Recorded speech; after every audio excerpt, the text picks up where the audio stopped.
दोस्तों, we are already done with the first half of this 30-day vocab challenge series, and I congratulate those who have been continuously watching the videos and inculcating a lot of new words into their vocabulary, जो उनकी communication चाहे writing skills हो चाहे reading skills हो उनको काफ़ी improve कर चुका होगा एंड डेफिनेटली एग्जाम के लिए भी काफ़ी इंपॉर्टेंट वर्ड्स हैं ये।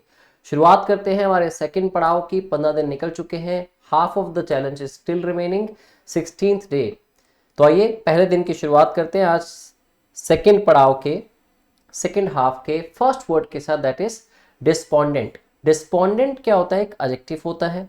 कैसे लोगों के लिए यूज करते हैं? जो हताश हो चुके हैं, निराश हो चुके हैं, होपलेस हो चुके हैं, किसी तरह की उम्मीद नहीं बची। ऐसा बहुत बार हर किसी की लाइफ में होता है। Even after doing a lot of hard work, putting all the efforts that one could, still हम लोगों को सिर्फ और सिर्फ रिजेक्शंस मिलती हैं और हम लोग बिल्कुल होपलेस हो जाते हैं। तो ऐसे लोगों को हम कहते हैं डिस्पोंडेंट। फीलिंग, या तो जो फील कर रहे हैं या फिर showing extreme discouragement, discouraged feel करते हैं हम लोग, या डिजेक्शन मिलती है हमें, हताशा मिलती है। तो उसके लिए डायरेक्ट सिनोनिम बन सकता है डिजेक्टेड। अगर आप डिस्पोंडेंट हैं तो आप डिजेक्टेड हैं, किसी को नहीं होना चाहिए वैसे, ठीक है। No matter what, hard work always pays off. Hard work करते रहिए, रिजल्ट डेफिनेटली आपको एक दिन मिलेगा। Second word is disheartened and hopeless, ठीक है। ऑपोजिट वर्ड्स क्या हो सकते हैं? चीयरफुल, खुश है कोई, होपफुल है, आशा है कुछ अच्छा होगा, ऑप्टिमिस्टिक है। ऑप्टिमिस्टिक वही पर्सन होता है जो हमेशा पॉजिटिव सोचता है, जिसका एटीट्यूड बड़ा पॉजिटिव रहता है। No matter how much work I am doing, even if I am not being paid off, एक दिन उसका रिजल्ट मुझे जरूर मिलेगा। ऐसी सोच रखने वालों को हम कहते हैं ऑप्टिमिस्टिक लोग। उसी के लिए डायरेक्ट सिनोनिम है, एग्जाम पॉइंट ऑफ व्यू से भी काफी इंपॉर्टेंट है, सैंग्विन, ठीक है। यूजेस देखते हैं। After failing multiple job interviews, multiple job interviews में फेल होने के बाद ही became despondent and doubted his abilities. यही हम करते हैं। कई बार कुछ हमें अच्छा रिजल्ट ना मिले तो अपनी एबिलिटीज पे डाउट करना शुरू कर देते हैं। जायज भी है करना। जब तक आप डाउट नहीं करते तब तक आप ये इंश्योर नहीं कर पाते कि वाकई मेरे में कुछ वीकनेस तो नहीं है, या फिर अगर अच्छा है तो आप हताश मत हो। अगर कुछ वीकनेसेस है उनको ओवरकम कर लो उस पर काम करके, ताकि आप डिस्पोंडेंट फील ना करें कभी लाइफ में। ओके, अगला वर्ड है दोस्तों मेलोडी। देखो, एक होता है मेलोडी, MELODY। ये यूज होता है किसी भी सूदिंग साउंड के लिए, जो बहुत ही कामिंग साउंड होती है। पीछे भी हम क्लास में डिस्कस कर चुके हैं, जो बड़ी कामिंग या सूदिंग साउंड होती है। This is melody. मेलोडी ये एक नाउन है। ये यूज किया जाता है किसी भी सीरियस हेल्थ प्रॉब्लम के लिए, किसी भी सीरियस सिकनेस के लिए, अ डिसीज और अ डिसऑर्डर और एलिमेंट। एलिमेंट भी क्या होती है दोस्तों? कोई बीमारी हो सकती है अफेक्टिंग द बॉडी और माइंड। जैसे कि एक छोटी सी कोटेशन मैंने लिखी थी एक दफा, some elements need to be cared not cured, या फिर some elements are suppose to be cared not cured. कुछ बीमारियां ऐसी होती हैं जिनकी सिर्फ संभाल कर लेनी चाहिए हमें टाइम रहते, ठीक है। उनकी केयर जरूरी होती है, उनको क्योर करने की जरूरत नहीं होती है। तो एलिमेंट्स क्या होते हैं दोस्तों? डिसीजेस होती है हमारी लाइफ के, अलग अलग। मेंटल डिसीज हो सकती है, या फिर फिजिकली बॉडी की कोई डिसीज हो सकती है। तो कई बार हमारा पॉजिटिव एटीट्यूड होना उन काफी बीमारियों को तो एलिमिनेट कर देता है हमारी लाइफ से, ठीक है। सिनोनिम्स क्या होंगे? सिकनेस हो सकता है, इलनेस कह सकते हैं इसको आप, किसी भी तरह की इलनेस हो सकती है। एलिमेंट जो हम पीछे डिस्कस कर रहे थे। एफ्लिक्शन एक इंपॉर्टेंट वर्ड है। एफ्लिक्शन का मतलब है किस तरह की डिसीज होती है, सीरियस डिसीज, और कॉमन वर्ड है डिसीज। ऑपोजिट वर्ड्स क्या होंगे? वेलनेस, कोई दिक्कत नहीं है। विगर, विगरस लोग कौन होते हैं? जो बड़े रिसिलियंट होते हैं, जिनमें काफी स्ट्रेंथ होती है, बीमारियों को झेलने की पावर होती है। तो विगर या स्ट्रेंथ दोनों कॉमन वर्ड्स है, उसी को हम कहते हैं रेसिलियंस, जो कि पहले भी डिस्कस कर चुके हैं किसी न किसी वर्ड में, सिनोनिम या एंटोनिम के अंदर, right. The mysterious melody spread quickly. जो मिस्टीरियस, इसका पता लगाना मुश्किल था कि है क्या एक्चुअल में, ठीक है। वो जो डिसीज थी, स्प्रेड क्विकली, क्विकली स्प्रेड हुई थ्रू द टाउन, पूरे के पूरे शहर में। लीविंग डॉक्टर्स बैफल्ड, जिससे डॉक्टर्स क्या हो गए? बैफल्ड हो गए, मतलब कंफ्यूज्ड हो गए। आपको याद होगा बैफल्ड वर्ड हमने पीछे पढ़ा था क्लासेस में, बिगिनिंग के शायद छठी सातवीं क्लास में, बैफल्ड जिसका मतलब होता है कंफ्यूज्ड, ठीक है। नेक्स्ट वर्ड है दोस्तों, काफी इंटरेस्टिंग वर्ड है, डैम्सल। डैम्सल जो कि एक नाउन है। डैम्सल एक लेडी के लिए यूज किया जाता है, गर्ल के लिए यूज किया जाता है जो अनमैरिड होती है, ठीक है। A young unmarried woman often referring to, अगर हम लिटरेरी और हिस्टोरिकल कॉन्टेक्स्ट की बात करें तो इसमें किस लेडी या किस अनमैरिड वुमन की बात हो रही थी? Referring to one in need of help, जिसको कोई हेल्प चाहिए होती है या किसको रेस्क्यू चाहिए होता है, ठीक है। जैसे कोई भी किसी के पीछे कुछ लोग लगे हैं तो वो बचाव के लिए कहीं दौड़ती है, हेल्प मांग रही है, जो कि एक लड़की है जो कि अनमैरिड है, उसको डैमसेल कहा जाता है, जिसके लिए वर्ड मेडन यूज करते हैं हम लोग। आप वेब सीरीज के अंदर काफी देखते हैं, गेम ऑफ थ्रोन्स के अंदर वर्ड मेडन यूज हुआ है, इवन नाइट भी यूज हुआ है, ठीक है। डिस्कस करते हैं थोड़ा। मेडन, यंग लेडी, या फिर इसको लैस कह सकते हैं आप, लैस, LASS, लैस, ठीक है। एंटोनिम्स क्या होंगे? कोई जेंटलमैन है, ऑपोजिट वर्ड हो गया नाइट। नाइट्स कौन होते हैं? जैसे कोई किंग या क्वीन है किसी भी थ्रोन का, ठीक है, जो एक स्पेशल एक पोजीशन होती है कि ये पर्सन सेव करेगा, उसको कोई अवार्ड मिल चुका है उस चीज के लिए, ठीक है। तो ऐसे नाइट्स होते हैं, गेम ऑफ थ्रोन्स में आपने देखा होगा, ठीक है।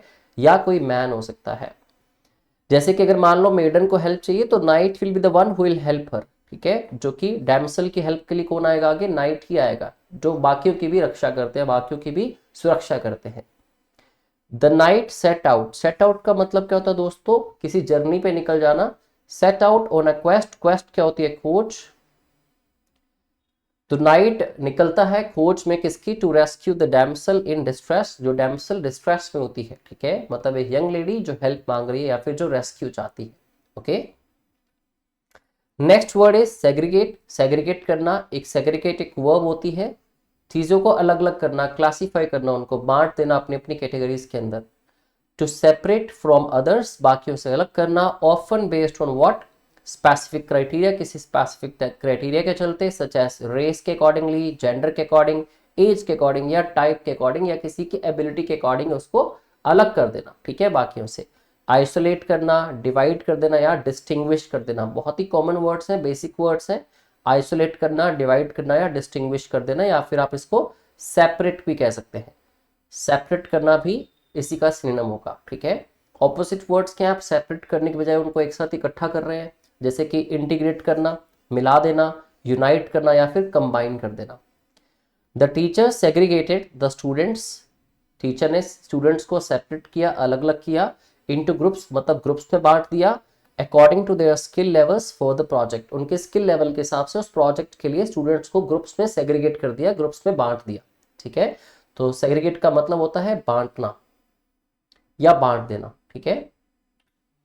प्रोपेगेंडा, प्रोपेगेंडा आपने जब भी हम बात करते हैं पॉलिटिकल लैंग्वेज की, पॉलिटिकल लैंग्वेज की या पॉलिटिक्स की बात होती है, तब प्रोपेगेंडा वर्ड काफी बार न्यूज़पेपर्स में आता है, हम सुनते भी हैं। प्रोपेगेंडा दोस्तों होता क्या है? वैसे इसको नेगेटिव कॉन्टेक्स्ट में यूज किया जाता है।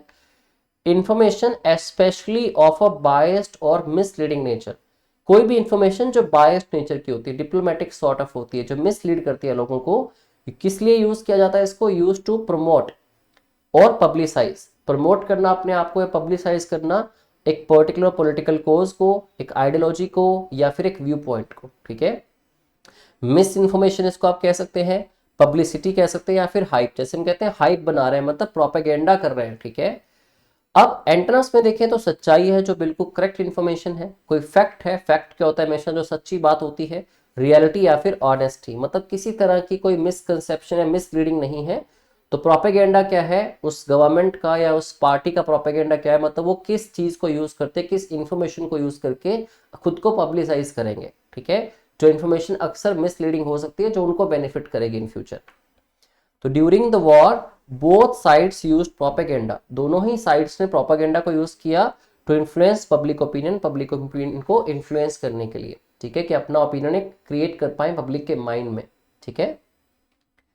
नेक्स्ट वर्ड दोस्तों इनकॉरिजिबल, कॉरिजिबल के आगे इन लगा है, इट सीम्स नेगेटिव वर्ड है ये। इनकॉरिजिबल क्या होता है? पार्ट ऑफ स्पीच में देखें तो एडजेक्टिव होता है। आज मैं दोबारा आई रिपीट माई सेल्फ कि एडजेक्टिव्स क्या होते हैं? जो नाउन प्रोनाउन को डिस्क्राइब करते हैं, कोई भी पर्सन, प्लेस या चीज कैसी है, हाउ समवन और समथिंग इज, ठीक है, उनके डिस्क्रिप्शंस बताते हैं, जो वो वर्ड्स क्या होते हैं? एडजेक्टिव्स होते हैं। अनएबल टू बी करेक्टेड, जिस चीज को करेक्ट नहीं किया जा सकता। अक्सर ये किसी भी पर्सन या किसी पर्सन के बिहेवियर के लिए, या कोई भी एक ऐसी पर्टिकुलर टास्क जिसमें कुछ काम हो चुका है और उस काम को अभी रेक्टिफाई करना या उस पर चेंजेस करना इम्पॉसिबल है, ठीक है। कई लोग होते हैं जल्दी सुधरते नहीं है, ठीक है, चाहे आप उनको ऐसे कह लो कि लातों के भूत बातों से नहीं मानते, वो लातों से भी नहीं मानते कई बार। तो जिनको करेक्ट करना मुश्किल हो, रिफॉर्म करना मुश्किल हो, अनएबल है करेक्ट करना, उसको इम्प्रूव करना या फिर रिफॉर्म करना, due to being firmly rooted, क्योंकि उसमें वो चीज फर्मली रूट हो चुकी है, अंदर तक इनकलकेट हो चुकी है, भर चुकी है। ठीक है, क्योरेबल का उल्टा हो गया इनक्योरेबल, रिफॉर्मेबल का उल्टा हो गया अनरिफॉर्मेबल, मैनेजेबल का उल्टा हो गया अनमैनेजेबल। ठीक है, इन्हीं के ऑपोजिट वर्ड्स बन जाएंगे।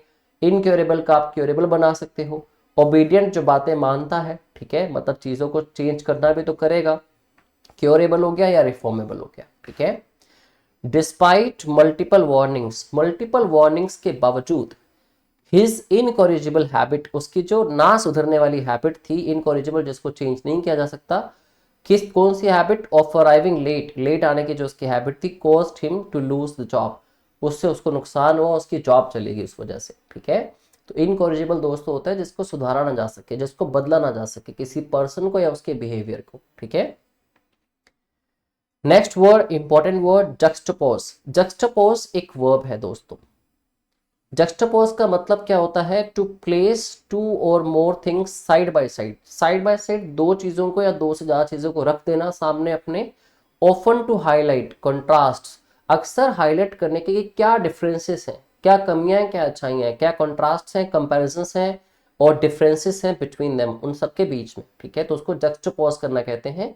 इन शॉर्ट इसको आप कह सकते हैं कंपेयर करना। ठीक है, चार चीजें सामने रख दिया आपने, चाहे दो चीजें सामने रखी, सामने रख के उनको कंपेयर करना, किसमें क्या कमियां हैं, किसमें क्या अच्छाइयां हैं, कंट्रास्ट करना कह सकते हो। या इकट्ठा आपने करके रख दिया दो चीजों को, मान लो 10 चीजें एक बॉक्स में थी, आपने उनमें से कोई भी दो निकाली और ए और बी इस तरह से रख दी। ठीक है, उनको एनालाइज करने के लिए आपने उनको अलाइन कर दिया या पेयर कर दिया। मोटिव आपका ये है कि उनमें से आप कॉन्ट्रास्ट या कॉन्ट्राडिक्शन या डिफरेंसेस ढूंढ पाओ, कंपेरिजन ढूंढ पाओ। ठीक है, सेपरेट करना, अलग कर देना, आइसोलेट मतलब अलग करके रखना, या डिटैच कर देना, दोनों जो चीजें आपने इम्पेयर करी थी उनको डिटैच कर दिया। ठीक है, the photographer juxtaposed images of urban chaos, तो फोटोग्राफर ने इकट्ठी सामने रखी दो डिफरेंट फोटोग्राफ्स, जक्स्टपोज किया इमेजेस को, एक तरफ अर्बन chaos थे, दूसरी तरफ सीरीन नेचुरल लैंडस्केप्स थे, जो पीसफुल लैंडस्केप्स थे, कन्वे करने के लिए एक बहुत ही पावरफुल मैसेज। ठीक है, नेक्स्ट वर्ड है दोस्तों इनसॉल्वेंट, इन लगा है इसके आगे भी, दैट मींस सॉल्वेंट का ऑपोजिट वर्ड हुआ होगा, होता ये एडजेक्टिव है। बहुत बार आप सुनते हैं जो बैंकक्रप्ट लोग होते हैं, जो अपना डेट पे नहीं कर पाते, रिपे नहीं कर पाते, उन पे बहुत कर्ज हो जाता है, इनडेबिटेड हो जाते हैं। बेसिकली आपने वर्ड सुना होगा इनडेबिटेड। ठीक है, इनडेटेड जैसे हम देख इसको बोलते हैं डेट। इनडेबिटेड कौन होते हैं, जिनके ऊपर कर्जा बहुत होता है, ठीक है, अपना कर्जा चुका नहीं पाते, उनको कहते हैं insolvent people. One who is unable to pay debts or financially bankrupt। ठीक है, जो उन्होंने डेट लिया था, जो ओ उनके पास था, ठीक है, डेट्स ओड, फाइनेंशियली बैंकरप्ट हो जाते हैं वो लोग। तो इनको आप इम्पॉवरिस्ड कह सकते हैं, पेनीलेस जिनके पास कोई पैसा नहीं है, या ब्रोक या फिर इनडेबिटेड कह सकते हैं। ठीक है, बैंकरप्ट भी कह सकते हैं आप सीधा इसको, राइट। इनसॉल्वेंट का उल्टा हो गया सॉल्वेंट, जिसपे कोई कर्जा नहीं है, जिसके पास तो अपने पास ही पैसे बहुत हैं, वेल्दी है, रिच है, एफ्लुएंट है, सॉरी एफ्लुएंट, एफ्लुएंस नहीं आएगा, एफ्लुएंट आएगा। वो एफ्लुएंट है, वो ऑपुलेंट है, पहले से उसके पास पैसा है, प्रॉस्पेरस है। ऑपुलेंट का मतलब भी क्या होता है, वेरी वेल्दी और वेरी रिच।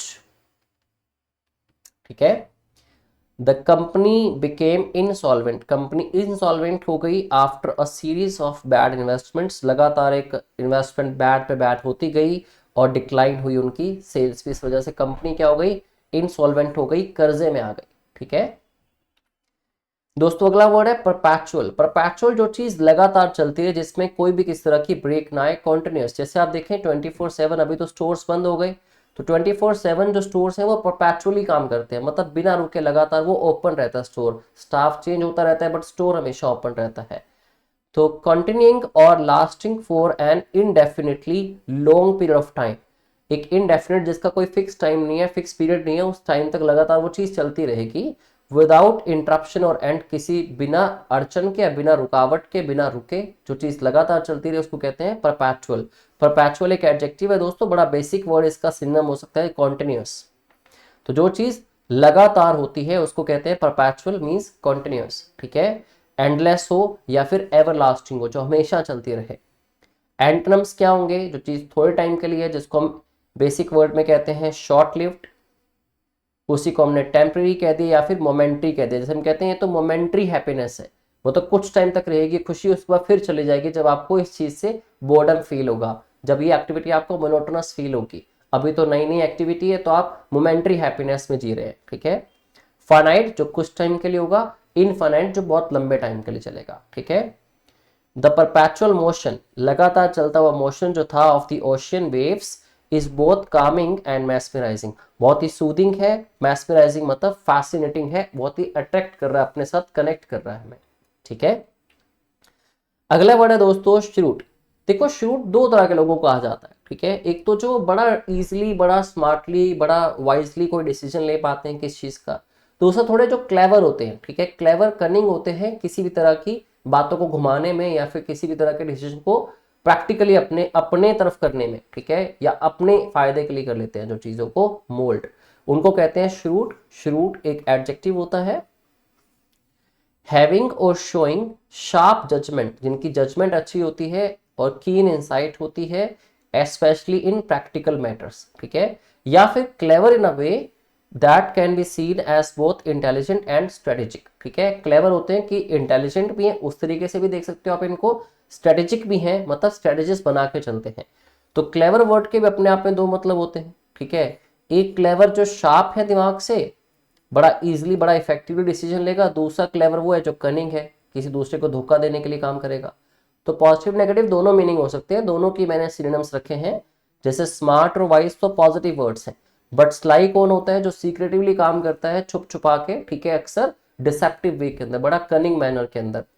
क्लेवर कह दे उसको या फिर शार्प कहते हो। शार्प एक पॉजिटिव वर्ड है, वाइज पॉजिटिव है, स्मार्ट पॉजिटिव है, स्लाई बंदा अपने फायदे के लिए चीजें कर रहा है, थोड़ा कनिंगली कर रहा है, सीक्रेटिवली कर रहा है, ठीक है, तो उसको भी हम क्या कहते हैं, श्रूट कहते हैं।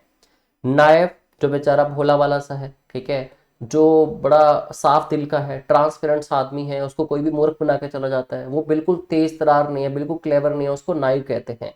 ऐसे उसको फुलिश कह सकते हैं या फिर गलीबल। गलीबल और नाइव दोनों वर्ड्स ही इंपॉर्टेंट हैं। द श्रूड बिजनेसमैन जो बड़ा कनिंग या क्लेवर या स्मार्ट बिजनेसमैन है, क्विकली रिकॉग्नाइज्ड, उसने मिनटों में पहचान लिया a lucrative opportunity in the market, कि क्या बेनिफिशियल अपॉर्चुनिटी मेरे लिए मार्केट में हो सकती है। लुक्रेटिव दोस्तों हर वो चीज होती है जो आपका बेनिफिट करती है। जैसे अगर आप कहें कि we should have a lucrative conversation with the ones who are experienced, more experienced than us, हमें उनके साथ लुक्रेटिव एक कॉन्वर्सेशन करनी चाहिए जो हमसे ज्यादा एक्सपीरियंस्ड होते हैं, हमसे ज्यादा स्मार्ट होते हैं, ठीक है। मतलब लुक्रेटिव मतलब जो बेनिफिशियल एक कॉन्वर्सेशन हो। तो कोई भी चीज जो लुक्रेटिव है, एडजेक्टिव इंपॉर्टेंट है, जो बेनिफिशियल हो, ठीक है, जो बहुत ही इंपॉर्टेंट है, जो आपका बेनिफिट कर सकती है। तो इसी के साथ आज की वीडियो को समअप करते हैं, रैप अप करते हैं। इतने वर्ड्स आई होप आपको अच्छे से समझ आए होंगे। पिछले वर्ड्स भी याद कर रहे होंगे आप, रिटेन करते रहो, रिपीटेडली आपको इनको करना क्या पड़ेगा, रिवाइज करना पड़ेगा, तभी जाके वर्ड्स आपके माइंड में फिट होंगे, ठीक है। ये 30 डे वोकैब चैलेंज फिनिश करने के बाद भी बहुत सारे वर्ड्स रह जाएंगे, बट एटलीस्ट जितने 30 डेज में हम करते हैं, ये 1500 to 2000 वर्ड्स डिस्कस करेंगे, जिनमें से इंपॉर्टेंट वर्ड्स आपके पास जो पहले डिक्शनरी में नहीं होंगे आपके दिमाग के, वो अराउंड 700 to 800 हो सकते हैं, कॉमन वर्ड्स को अगर छोड़ दे तो फिर भी एक बहुत बड़ा नंबर है, बाउंटीफुल वर्ड्स हैं। याद करते रहिए और बेनिफिट लेते रहिए। Thank you very much and have a good day.